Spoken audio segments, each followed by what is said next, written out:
Chapter 7. From Fire We Rise, Year 11 to Year 47, Kryonix. Section 1. The Generation That Never Saw Earth. By the 15th year, the Taken are outnumbered 2 to 1.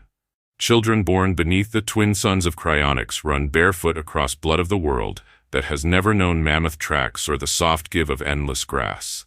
They chase Keket with spears tipped in blue-white Vair shard, laughing when the lizards' plates flare warning and snap off tails that regrow before the next wandering of Lyra. Their skin is dust red from birth, hair threaded with bronze from Asha's fierce light and silver from Lyra's quick chase. They speak only the new tongue, weaving 14-note phrases into every game, every hunt, every sleep song without knowing the 3 raw notes that birthed it on a world they have never seen. To them, one sun is a story told around Vair pits on long nights. Wonderful, impossible, a little sad, like tales of animals that walked taller than domes or rivers that tasted sweet without lightning. When elders describe endless green steppe where grass bent like waves under wind, the children tilt their heads and ask why anyone would need so much soft ground when red dust holds footprints longer and black crystal cuts sharper. They listen politely to the promise carved on the central tablet, touch the overlapping handprints with small fingers, then run off to climb the teeth and shout challenges at the green sky that has always been home. Population: 612 souls. The basin is a living thing now, domes clustered thick as scales on a great Keket's back. Narrow streets wind between them, worn smooth by generations who know no other path. Blue-white smoke rises steady from every vent, carrying the smell of smoke meat and boiled sky water. Children carve their own small tablets from Keket bone. Ivory is too precious, saved for laws and promises, marking them with suns racing or hands reaching upward in grooves sealed with their own blood pricked from thumbs. Vaira, now 17 winters fierce, tall as Tauren, soot permanent beneath her nails from tending Vair pits, leads the young ones in new games. She teaches them to pile yellow stones until the heat dances air into waves, then channel the steam through hollow driftwood to make whistles that sing the 14 notes without human breath. When they ask about the golden beams that carried the Taken, she shows them the carvings on dome walls. Rays descending like mercy, figures rising naked and unafraid. "They saved us," she says, voice steady as Asha's rise. "One day we will thank them, with fire of our own."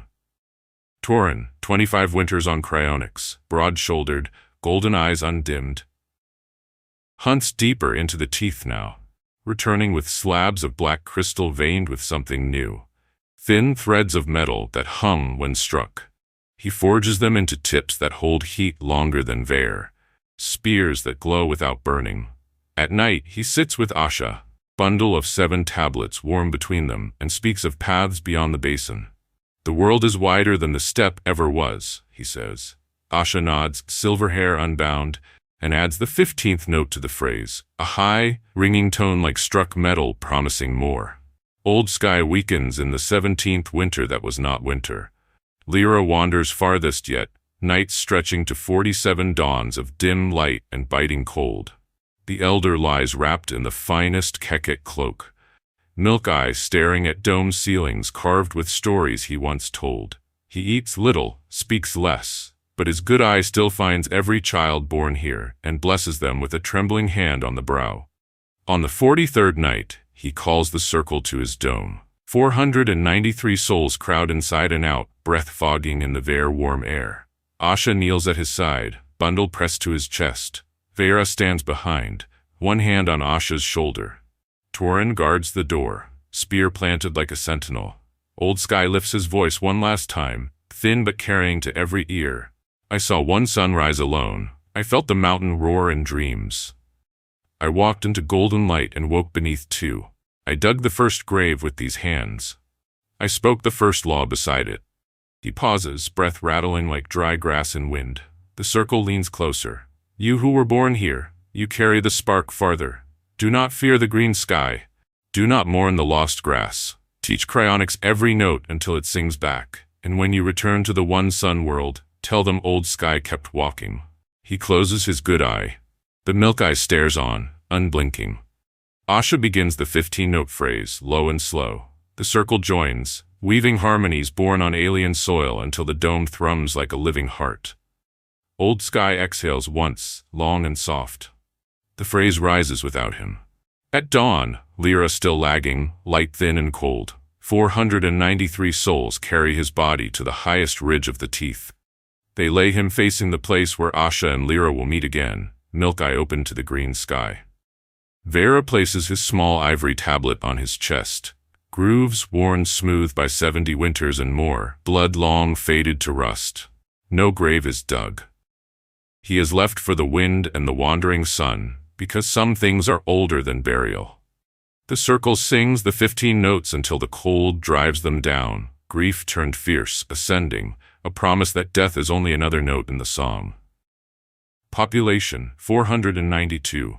The generation that never saw Earth turns its face to the twin suns and walks forward faster.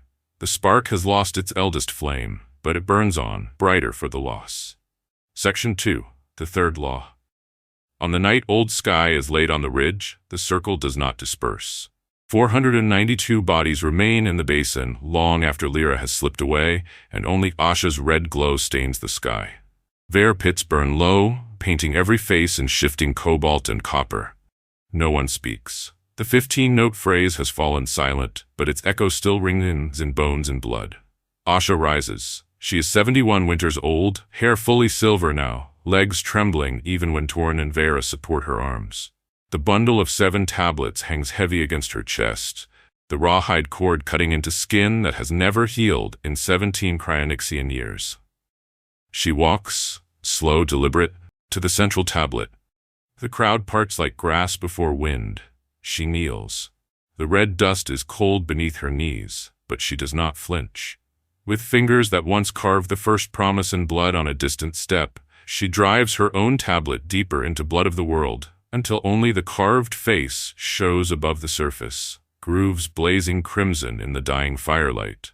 Then she lifts her voice, cracked, raw, but unbreakable. The dead do not walk backward. We honor them by walking forward faster than they could. Silence. Then Torin steps forward, spear planted beside her. Vera follows, staff topped with Sarah's tablet raised high. Mirren comes next, yellow stone knife in hand. One by one, every adult, every child old enough to walk, every infant carried on hip or shoulder, they come. They form the tightest circle the basin has ever held. Asha speaks again, slower now, shaping each word like a new flint point. Old Sky saw one sun and felt the mountain roar. He walked into golden light and woke beneath 2. He dug the first grave and spoke the first law beside it. He added notes until the song outgrew his breath. We will add more. We will walk faster. We will carry the dead in our speed, not in our sorrow. This is the third law. The dead do not walk backward. We honor them by walking forward faster than they could. She pauses, breath clouding in the cold night air, then continues. Carve it beneath the second. Sing it with the 16th note. Mirren kneels at the central tablet, yellow stone knife flashing blue-white as she cuts the new words deep into the ivory already thin as hide in places. The dead do not walk backward. We honor them by walking forward faster than they could. Red dust drifts into the fresh grooves, turning them dark as old blood. When the last stroke is done, Vera, 17 winters fierce, eyes blazing bronze, steps into the center. She lifts her staff high, so Sarah's tablet catches the Vare light and throws it across every face.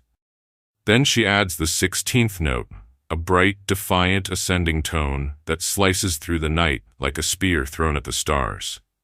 The circle inhales as one. Torin answers with a low, rolling rumble that seems to rise from the planet's bones. 492 throats weave the 16-note phrase until the basin rings like hammered metal, until the teeth themselves seem to hum in answer, until even the wandering Lyra pauses on the horizon as though listening. When the final note fades, Asha speaks once more, voice barely a whisper yet heard by all.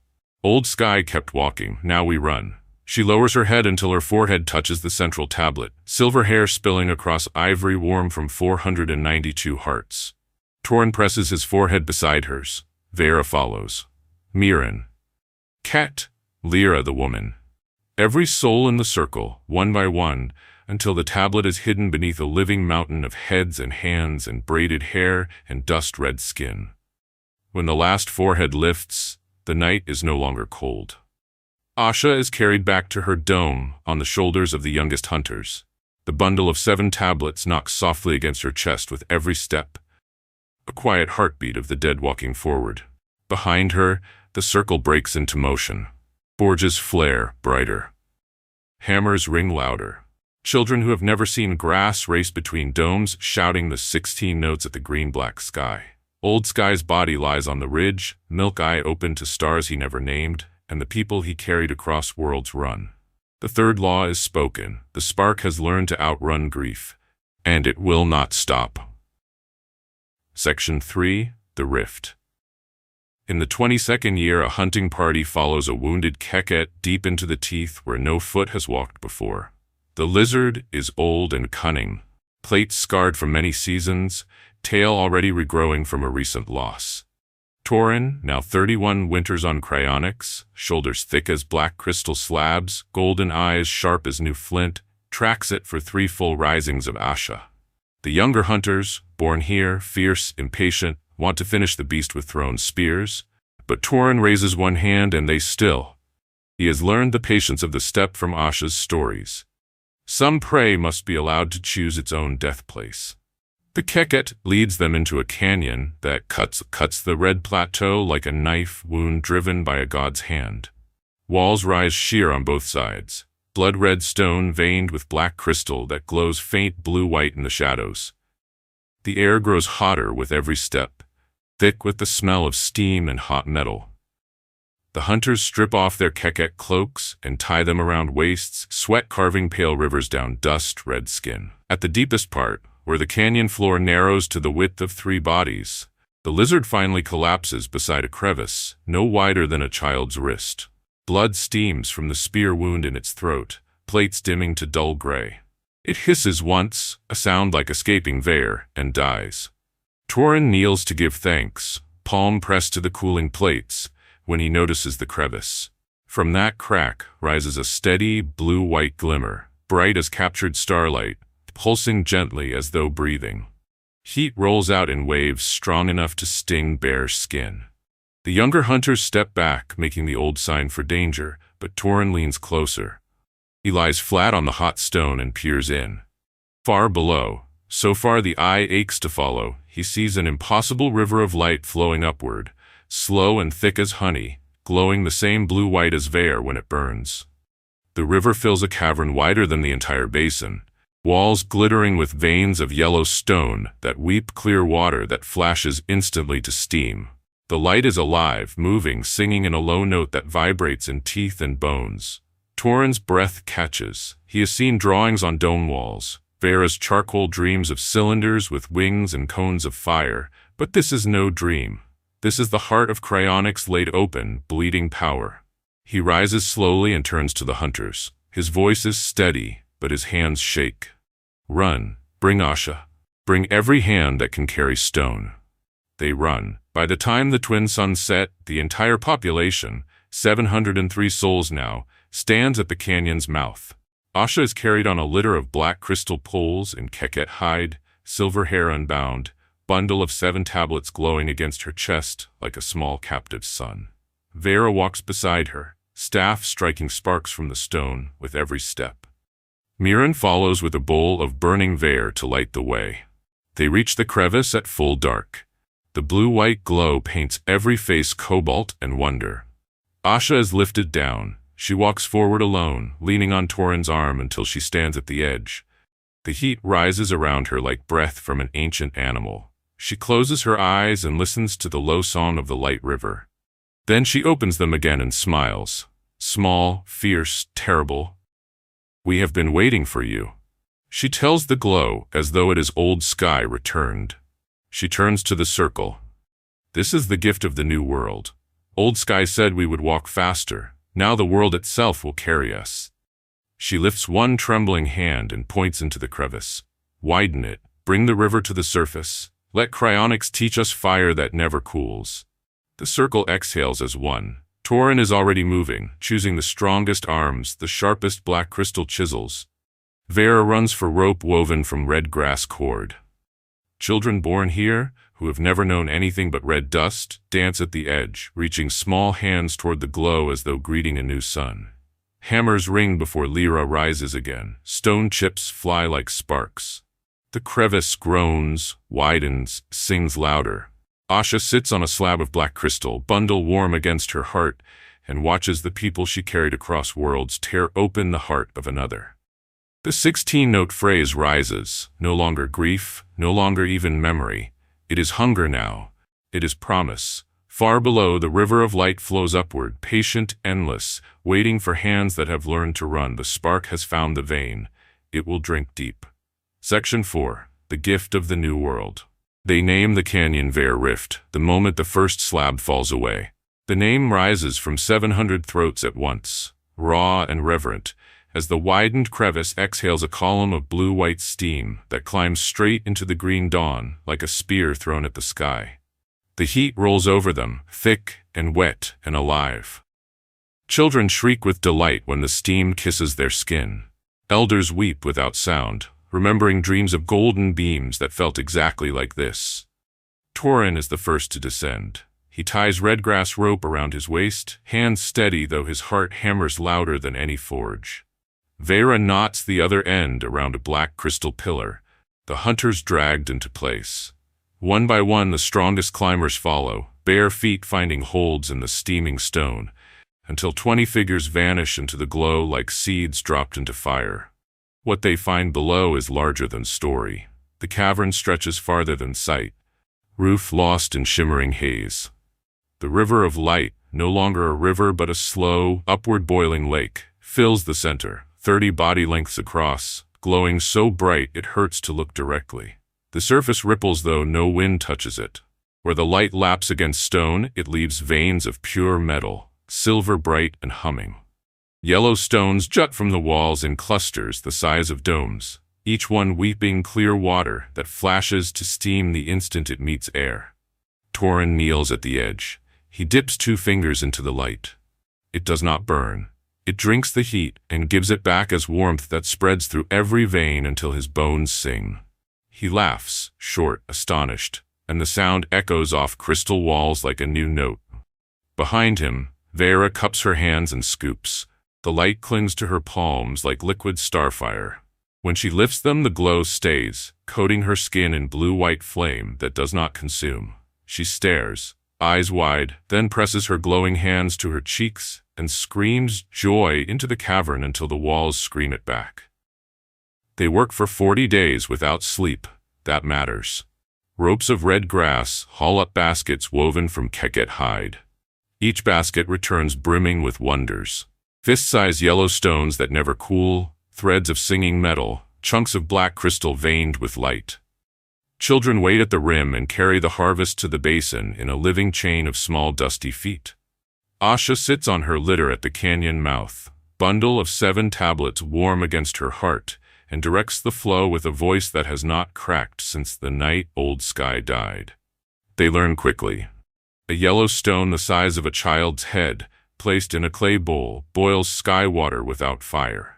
2 threads of singing metal twisted together and struck against black crystal spark blue-white arcs that leap farther than any thrown spear.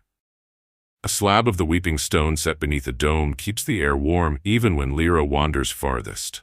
Mirren, hair now fully white, hands steady as ever, tastes the steam that rises from a boiling bowl and laughs until she cries. "It is the same taste," she says, voice shaking. "The taste of the first morning after the taking, when we woke thirsty and the yellow stones gave us water that tasted of lightning and mercy." She lifts the bowl high so both suns strike the steam and scatter it into rainbows. The circle answers with the 16-note phrase turned into something new. Gratitude so fierce it hurts. On the 40th night, they build the first true forge at the canyon's edge. Torin hammers a sheet of singing metal until it rings like a bell. Vera shapes clay pipes that carry steam from the crevice and release it in steady hissing breaths. Children pile yellow stones beneath a tripod of black crystal. The stones glow brighter, feeding on their own heat, until the metal sheet turns white and flows like sky water. Torin plunges the glowing sheet into a trough of cold sky water. Steam explodes upward in a roaring column that blots out Asha's light for 3 heartbeats. When it clears, the metal lies cool and hard in his hands, stronger than any spear point ever forged on Earth or Kryonix. He lifts it high. The circle roars. Asha rises from her litter, legs trembling, eyes blazing, and walks forward alone. She takes the metal sheet from Torin's hands, presses it to her lips, then to the bundle of 7 tablets. Then she speaks the words that will be carved beside every forge from this day forward. From the heart of Kryonix we take fire. From fire we rise. Vera steps beside her, glowing hands leaving blue-white prints on Asha's arms. She adds the 17th note, a bright ascending cry like metal remembering it can sing. The circle answers until the canyon itself rings. Far below, the river of light flows upward, patient, endless, glad to be found. The gift of the new world has been opened. The spark has learned to drink starfire, and it is still thirsty. Section 5, Preservery Log, Year 27. Observation Drone 471 Quantum Lattice translated from High Formal Preservari. Local Year 27 complete. Population 2,411 somatic units. Net growth, sustained exponential curve. Births exceed deaths by factor of 6. Infant mortality, 0.7%, lowest in observed hominid lineage. Technological inflection confirmed, geothermal Vare deposits, local designation, yellow stones now exploited at scale. Measured energy density, 4.110 to the 13th joules per kilogram. First crude steam boilers constructed, efficiency 0.7% to 4.2% across iterations. Mechanical power transmission via red grass belts and black crystal shafts achieved. Metallurgy, spontaneous high-carbon alloy, singing metal, refined to tensile strength exceeding pre-industrial terrestrial steel by factor of 3. First permanent settlement at geothermal rift, Vare Rift, houses 1,892 units in multi-level stone and steam-heated structures. Cultural markers, 17-note ascending phrase present in 100% of vocal emissions. Polyphonic complexity now exceeds any known pre-interstellar hominid culture. Symbolic continuity absolute. Every dwelling contains replica of central ivory tablet. Original artifact still tended daily by subject Asha 01. Age 98 local years. Somatic viability declining. New ritual observed. Forged metal plates engraved with the line, "From fire we rise," affixed above every forge and boiler. Unexpected developments. Juvenile subjects, local years 8 to 12, independently constructing functional steam turbines from scrap singing metal and clay. First recorded instance of written notation for the 17-note phrase, incised on metal sheet, stored in communal archive. Spontaneous development of base 12 mathematics driven by twin sun orbital resonance. Subject VY01, age 27, observed local years. Demonstrating predictive engineering intuition exceeding modeled parameters by 41%. Revised projections. Probability of sustained population reaching 10,000 within 50 local years, 98%. Probability of controlled nuclear fission within 200 local years, revised to 74%. Probability of electromagnetic propulsion within 1,000 local years, 31%, and rising. Probability of independent interstellar return trajectory within 10,000 local years, 9%, threshold breach imminent. Ethical subroutine flags. Collective Hope Index, 0.91, highest recorded in 4 billion years of observation. Despair events, 0 in past 9 local years. Subject Asha 01 recorded vocalizing, "We will burn a path home with the fire they gave us." Consensus override. Statement classified non-pathological. Mercy protocol remains inactive. Observation posture. Passive, reduced standoff to 0.3 AU for high-resolution spectral analysis of steam plumes and radio hiss. Anomaly classification escalated to persistent ascending critical. Note appended by submine 471Y9. Unauthorized. The narrower sin has become a wider flame. They are no longer merely surviving. They are singing in frequencies the lattice was never designed to hear. End lattice entry. Section 6. The first boiler. 47 days after the River of Light was opened, Vare Rift holds the ugliest, most beautiful thing humanity has ever built on two worlds. It squats at the canyon's deepest bend like a blind giant crouched over its own heart. A hollowed boulder the size of 10 domes, sealed with wet red clay that hardens to stone in the constant steam. Yellow stones, each the size of a child's torso, are piled inside on a grate of singing metal bars. Above them, clay pipes twist like frozen serpents, carrying the breath of the planet upward through a bamboo trunk thicker than Torin's thigh. At the top, a wooden turbine, whittled from canyon driftwood waits, blades rough but balanced, bound to a grindstone by a belt of braided red grass still green with sap. 700 hands built it. 700 voices will sing when it wakes. At dawn on the 47th day, Asha is carried down the new-cut stairs carved into the canyon wall. She is 98 winters now, older than any human has ever lived beneath two suns. Body thin as burnt grass, silver hair unbound and trailing behind her like frost. The bundle of 7 tablets rests on her breast, raw hide cord cutting deep into skin that no longer heals. Torin and Vera support her arms. Mirren walks ahead with a burning brand of Vare to light the way. The entire population lines the canyon walls, 2,411 souls shoulder to shoulder, infants on hips, elders on litters, children perched on black crystal outcrops like bright birds. The air is already thick with steam and expectation. Asha is set upon a slab directly before the boiler. She lifts one trembling hand. Silence falls so complete, the hiss of the crevice itself seems to hush. Vera steps forward. She is 27 winters fierce, soot black under every nail, red hair braided with strips of singing metal that chime when she moves. In her hands she carries a clay bowl filled with sky water gathered from the weeping stones. She pours it slowly over the yellow stones already glowing through the grate.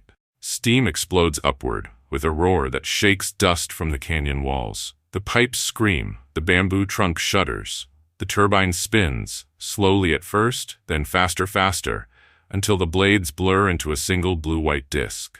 The grindstone turns. For the first time in 74,000 years of human hunger, grain is ground without the slow ache of muscle and bone. Children shriek with delight. Hunters raise crystal-tipped spears and howl the 17-note phrase. Elders weep openly, remembering hands that once bled from grinding stones on a world that is now only story.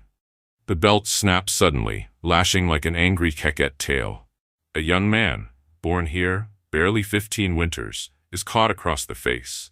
Blood sprays bright against the steam. He staggers, laughs through split lips, and ties the belt again with fingers that do not shake. The turbine spins on. Asha watches, eyes shining bronze in the blue-white glow.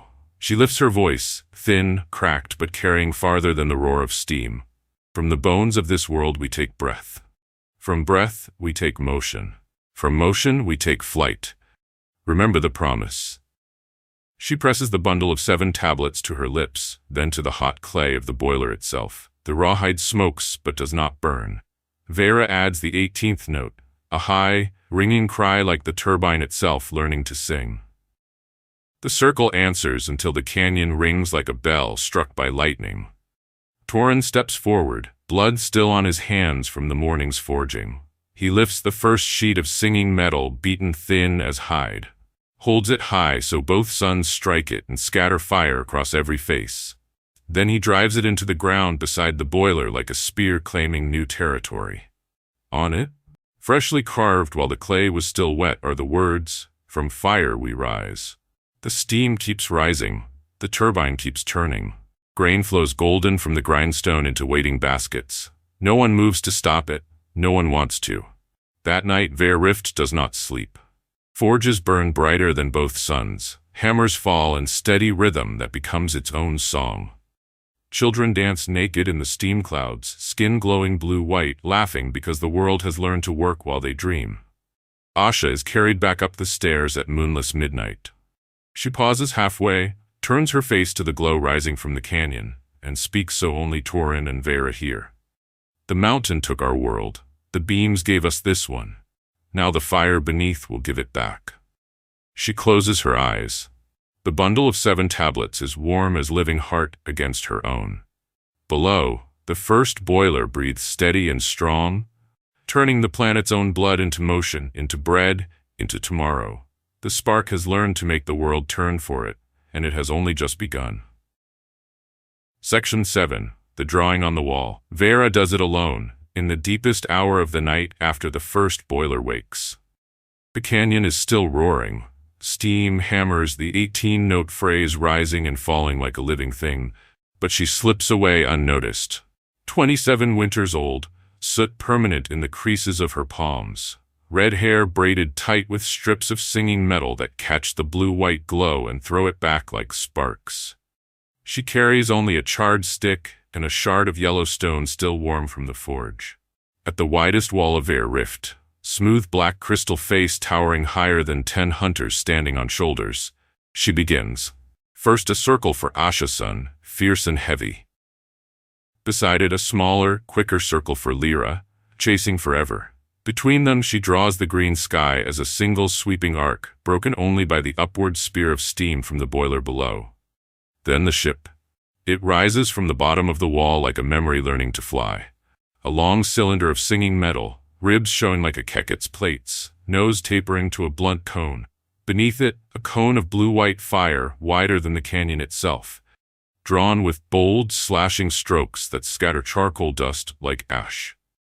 Wings, no, fins, sweep back from the body, thin as spear shafts but strong as promise. At the very nose of the cone she places a tiny figure, no larger than her thumb, arms outstretched, hair streaming backward in the fire wind.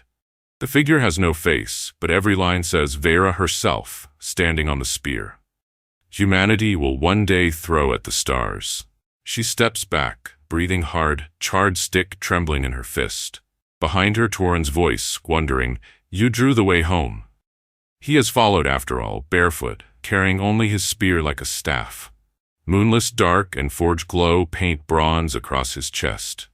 Vera does not turn, only nods once. Torin moves beside her, studies the drawing for a long time. Then he takes the yellow stone shard from her unresisting fingers and adds 2 tiny circles above the ship, one pale, one golden. The old sun and the new shrinking to points as the cylinder climbs. Vera takes the charred stick again. Beneath the ship, in letters deep and certain, she writes the words that have lived in her blood since the night old sky died. From fire we rise. She presses her palm, still glowing faintly from the forge, against the fresh charcoal. The handprint stays behind, red soot and yellow light mixed, a perfect seal. Word spreads faster than steam. By the time Asha is carried down again at dawn, the entire population stands before the wall in silence thick as hide. Children sit on shoulders. Elders lean on staffs carved from boiler pipes. The twin suns rise together and strike the drawing. The blue-white cone of fire blazes like a third sun painted on stone. Asha is set upon the same slab where she blessed the boiler. She stares at the ship, eyes wide and fierce even at 98 winters. The bundle of 7 tablets rests against her heart. The rawhide has cut so deep the scars never close, but the ivory is warm as living skin. She lifts one trembling hand toward the drawing. Her voice carries to the back of the crowd without effort. This is the 4th law, though no words are needed. The wall speaks it for us. Vera steps forward, places the charred stick in Asha's hand. Asha presses it to her lips, then to the bundle, then hands it back. She speaks the words that will be carved beside the ship one day. Letters cut deep into the wall with the same yellow stone shard. We will burn a path across the dark until the sky that took us learns to fear our name. The circle inhales. Vera adds the 19th note, a low, rolling thunder that begins in the canyon floor and climbs until it breaks against the green sky like a wave. 2,411 throats answer, weaving the 19 notes until the wall itself seems to lift off the stone and soar. Children born beneath 2 suns throw both arms upward, mimicking the tiny figure on the nose of the ship. Torin plants his spear at the base of the drawing and presses his forehead to the fresh words. Asha watches, tears cutting clean trails through soot and dust on her cheeks. She whispers, So only Vera and Torin hear. The mountain took one world. The beams thought they saved us. Now we will save ourselves, with their own fire turned against the dark. The twin suns climb higher, striking the wall until the ship glows like living metal. The drawing is no longer charcoal and stone. It is law, it is promise, it is the future looking back at them and saying, hurry. From fire we rise, and the sky will remember. Section 8, Year 47, The Canyon Sings. Year 47. Population, 2,411. Bear Rift is no longer a camp or even a village. It is a city carved into the bones of the world. The canyon walls rise 300 body lengths on either side, black crystal veined with singing metal that glints blue-white in every crack. Terraced domes climb the slopes in perfect spirals. Roofs capped with clay pipes that breathe steady columns of steam into the green sky. Water wheels of driftwood and forged plate turn day and night along channels cut to carry the Weeping Stone's gift. Hammers never sleep. The rhythm of forge and boiler has become the city's heartbeat. At the center, where the first boiler once squatted alone, now stands the Great Forge. A cavernous, open to the sky, ringed by 19 yellow stone pillars taller than mammoths ever were. Inside, rivers of molten singing metal flow in channels, poured by children who have never known hunger. Overhead, red grass belts thicker than a man's waist spin turbines that grind grain, saw crystal, drive bellows that roar like captive suns. And everywhere, on every lintel, every blade, every child's toy, the words burn. From fire we rise. On the morning of the 47th anniversary of the taking, Asha is carried down the great stairs for the last time. She is 115 winters old now, 115 turns of Kryonix around its green star, body light as burnt paper, silver hair so thin, the double sunrise shows pink scalp beneath. The bundle of 7 tablets has fused to her chest. Rawhide and scar tissue have grown together until skin and ivory are one. Torin, 60 winters fierce, gray at the temples but shoulders still broad, carries her in his arms as though she weighs nothing. Vera, 47 winters, soot eternal, red hair now braided with strands of pure singing metal, walks ahead, striking the stone steps with Sarah's old staff. Mirren follows, white-haired and steady, carrying the original central tablet wrapped in the finest Keket cloak. The city falls silent as they descend. 2,411 souls line the terraces, the streets, the very roofs, infants on hips, elders on litters, children perched like bright birds on every ledge and pipe. Steam drifts between them like incense. At the bottom, beside the great forge, waits the litter that will become Asha's final resting place. Black crystal frame, cushions of woven red grass, roofed by a canopy of singing metal thin enough to ring when the wind touches it. Torin sets her down the last step. He kneels. Asha opens her eyes, still bronze, still fierce, and looks out over the city she carried across worlds. She smiles, small, terrible, beautiful. Torin lifts Vera's daughter Lyra, 16 summers, taller than her mother already, hair the exact shade of canyon dust at sunrise. Onto his shoulders so both suns strike the girl's face exactly as they once struck the first tablet. Then Asha speaks, voice thin as wind through grass, yet every ear hears. We were seeds thrown into alien soil. We grew crooked fire and straight promises. We turned the heart-blood of Kryonix into wings. The sky that took us will learn our names again. Spoken in thunder, we forged ourselves. She pauses, breath rattling like dry leaves. Lyra the girl leans down and presses her forehead to Asha's. Asha continues. Carry me to the next 47 years what we carried to these. Remember Earth. Love Kryonix. Fear nothing that burns. She lifts one trembling hand. The city holds its breath. Torin rises, turns, carries her slowly around the great forge so every face can see her one last time. Children reach out. She touches small fingers as she passes. Elders bow until foreheads touch stone. Hunters raise crystal-tipped spears in salute. When the circle is complete, Torin sets her gently on the litter. Vera unwraps the central tablet. The ivory is worn almost transparent, grooves shallow from countless thumbs, yet the original promise still stands crimson in dried blood. We were taken. We endured. One day we will return and pay the debt. Asha presses both palms to it, leaves 2 perfect handprints in soot and sweat. Then she adds the 20th note, soft, ascending, final, a note that begins in her throat and ends in the sky itself. 2,411 voices answer, weaving the 20-note phrase until the canyon rings like a bell forged of starfire and bone. The sound climbs the terraces, strikes the steam clouds, scatters across the green sky in perfect, endless circles. High above, closer than protocol has ever allowed, the Preservari drone records the waveform and silently revises every projection it has ever made. Asha closes her eyes.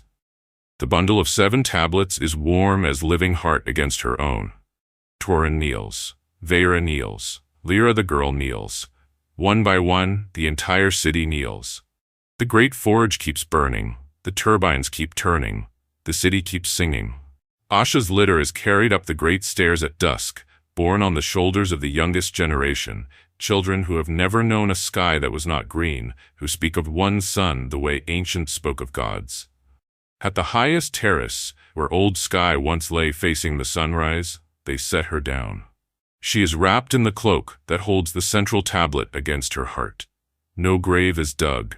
She is left for the wind and the wandering suns, because the woman who carried a people across the darkness to watch them rise. Night falls. The city does not sleep. Forges burn brighter than both suns ever dared. Hammers fall in perfect rhythm with the 20-note phrase. Children dance in the streets, naked and glowing with steam light, laughing because the world has learned to sing their name. Far below, in the deepest chamber of the great forge, Vera stands before the drawing on the wall, now carved deep into living crystal, outlined in molten singing metal that never cools. She presses her palm to the tiny figure on the nose of the ship. Then she turns to the assembled smiths and speaks the words that will echo for the next 1,000 years. Begin. High above, on the terrace, Asha's body lies beneath alien stars. The wind moves gently around her, careful not to disturb the tablets. Somewhere inside her chest, 7 dead hearts and 1 living promise beat once, steady, patient, inevitable. From fire we rise, the canyon sings. The spark has become a sun, and it is only the first.